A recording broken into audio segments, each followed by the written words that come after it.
Hello everyone, Randybo here with a nice little spoopy speed paint. Also, just a small disclaimer, I may sound a little bit quiet because I don't want to wake up any of my family members because they're all sleeping right now.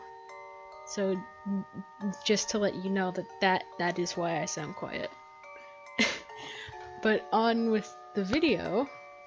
Some of you may be wondering why this isn't just one of my normal speed paints with a little bit of music. Well, in the spirit of the Halloweeny season, because I like Halloween, I decided to make this little speed paint in conjunction with somewhat of a Storytime video because I've been wanting to make one of these for a while. The likes of which will be the first one on my channel. So let's get on with it already. Now, this little story I have is one from some of my younger years when I was way more into the Halloween spirit than I am now.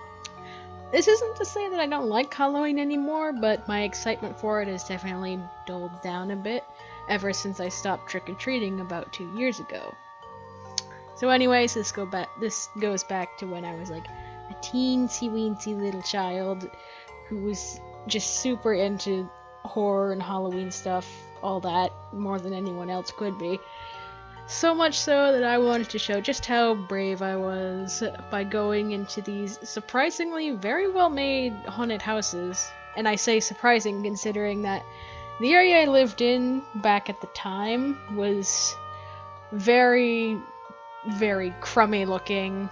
You know, it looked like the bad side of town pretty much where this place was. But for the place that it was, it looked very well made. So when we get in there, me and my dad, we were in the next group that was sent in. At first, everything was fine, you know, some pretty impressive jump scares. One was including a woman that was like hanging out of a goddamn cupboard, upside down, I might add. But, you know, after that, we get past a few of these jump scares, and I'm relatively fine until I get to this one jump scare. I don't quite remember what it was, but it scared the ever-living crap out of me, and for pretty much the rest of the whole haunted house, I was clinging to the back of my dad's shirt for dear life.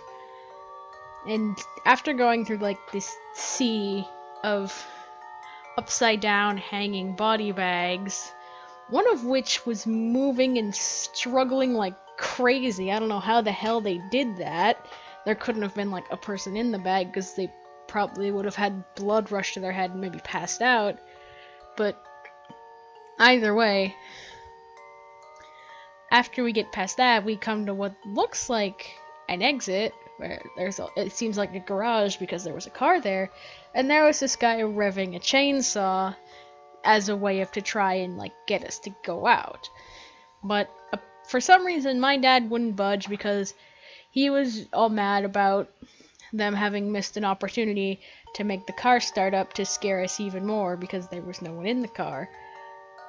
But eventually we did get out, and I was, to say the least, scared absolutely shitless. And that right there was just my little experience.